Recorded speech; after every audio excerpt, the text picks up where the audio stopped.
안녕하세요. 2021년 6월 18일 손으로 묵상 함께 나누겠습니다. 오늘은 잠언 24장 17절에서 20절 말씀입니다.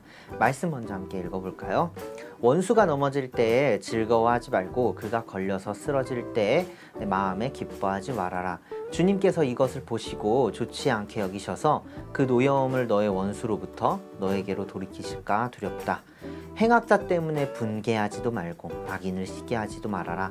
행악자에게는 장래가 없고 악인의 등불은 꺼지고 만다. 아멘. 여러분 뉴스를 보면 참 화가 날 때가 많이 있는 것 같아요. 어떤 경우에 좀 화가 날까요? 저는 범죄에 대한 뉴스를 볼 때 좀 화가 많이 나는 것 같은데 사람이 어떻게 저럴 수 있지? 라는 생각이 많이 들죠. 그런 무서운 범죄들, 이런 범죄들에 대한 뉴스가 있고 그 뉴스를 쭉 내려보면은 댓글이 달리잖아요. 댓글. 주로 저는 그 댓글 보는 재미의 뉴스도 많이 보기도 하는데 댓글 보면은 그런 댓글들 많이 있어요. 판결이 약하다. 뭐 판결을 더 강화해야 된다. 그리고 아니면은 뭐 이 사람에게 더 똑같이 아니면 더 심하게 되갚아줘야 된다. 그래야 안다. 뭐 이런 댓글이죠. 이런 댓글을 보고요. 이 범죄자에게 그러면은 똑같이 이렇게 갚아준다면, 복수해준다면 어떨까? 그거를 사람들에게 보여준다면 어떨까? 과연 정말로 기쁘고 즐거울까? 이런 질문에서 시작해서 영화를 만든 게 있는데요. 이 영화가 바로 악마를 보았다라는 영화예요.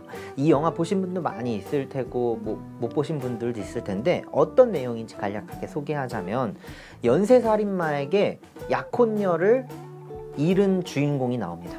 주인공의 약혼녀가 연쇄살인마에게 살인을 당했어요. 그래서 이 주인공이 연쇄살인마를 직접 찾아가서 복수하는 내용, 그런 내용의 영화입니다. 그런데 오늘 말씀은요, 이런 댓글과는 반대, 이런 영화와는 반대의 메시지를 던지고 있죠. 한번 읽어보겠습니다. 원수가 넘어질 때 즐거워하지 말고 그가 걸려서 쓰러질 때 마음에 기뻐하지 말아라. 또 행악자 때문에 분개하지도 말고 악인을 시기하지도 말아라. 왜 성경은요, 왜 오늘 말씀은 원수가 그리고 행악자, 즉 나쁜 일을 행하는 사람이죠. 나쁜 일을 행하는 사람이 걸려 넘어질 때 좋아하지 말라고 할까요? 심지어 주님께서는 이것을 보시고 그 화를 너의 원수로부터 혹은 행악자로부터 너에게 돌이키실 수 있다 라고까지 이야기합니다. 도대체 왜 그러는 걸까요? 악을 행하는 사람이 잘 되고 돈도 많이 벌고 뭐 배부른 모습을 보고 하나님이 과연 공평하신 분인가? 이런 생각 해본 적 있죠. 그런데 이런 모습을 보고도 분개하지 말고 화내지 말고 시기하지도 말라고 하십니다. 그 이유는 20절을 함께 보겠습니다. 20절을 보니까 행악자에게는 장래가 없고 악인의 등불은 꺼지고 만다. 여기서 장래라는 말은 이 땅에서 누리는 것뿐만이 아니라 우리가 죽고 나서 가는 그 천국과 지옥, 뭐 하늘나라에서 누리는 것까지도 의미를 하는 것입니다. 악을 행하는 자에게는 결국 천국이 없다는 것이죠. 하늘에서 누릴 것이 없다는 의미입니다. 우리들에게 재판관이자 심판관이 되시는 분은 바로 하나님 한 분뿐이십니다. 우리들은 우리들의 판단과 우리들의 어떤 가치로 댓글을 다는 거죠. 우리가 심판하는 것입니다. 그래서 댓글 달고 그리고 우리가 법으로 그리고 혹은 복수로 그렇게 우리가 심판하려고 하는 것이죠. 우리들의 재판관은 하나님이신데 우리가 자꾸 재판관의 자리에도 오르려고 하는 것 같습니다. 하지만 하나님을 믿는 사람은요, 모든 심판을 하나님께 맡기는 것, 그것이 하나님을 경외하는 자의 태도인 것입니다. 악마를 보았다라는 영화의 엔딩 장면은요, 제일 명장면으로 꼽히는 장면입니다. 주인공이 복수를 완성합니다. 아주 잔인하게 복수해요. 고문하기도 하고요. 그리고 나서 그 악인이 죽고 나서, 연쇄살인마가 죽고 나서 주인공이 이렇게 걸어갑니다. 그 걸어가는 장면을 카메라가 잡는데 그 얼굴 표정을 잡아요. 근데 그 표정이 마치 우는 것 같기도 하고 웃는 것 같기도 한 아주 애매모호한 그 표정을 짓습니다. 악마를 심판하려다 모든 것을 잃었어요. 그런데 자신도 악마가 돼 있는 것을 발견한 이 주인공이 이런 표정을 지으면서 걸어가는 이것이 이 영화의 교훈이었습니다.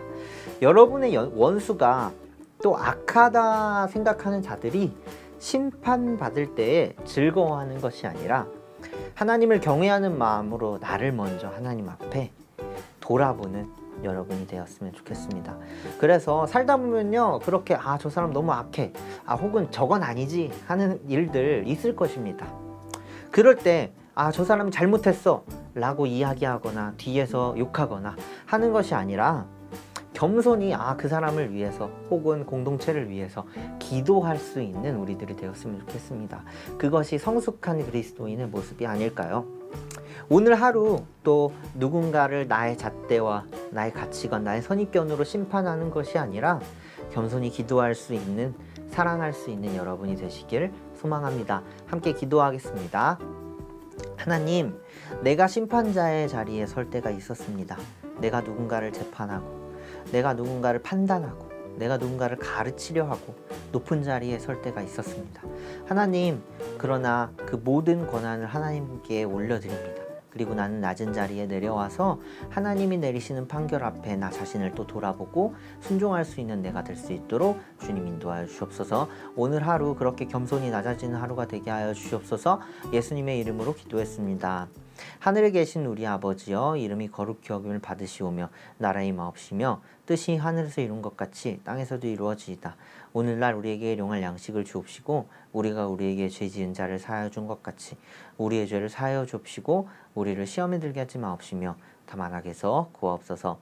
대개 나라 권세와 영광이 아버지께 영원히 있사옵나이다. 아멘.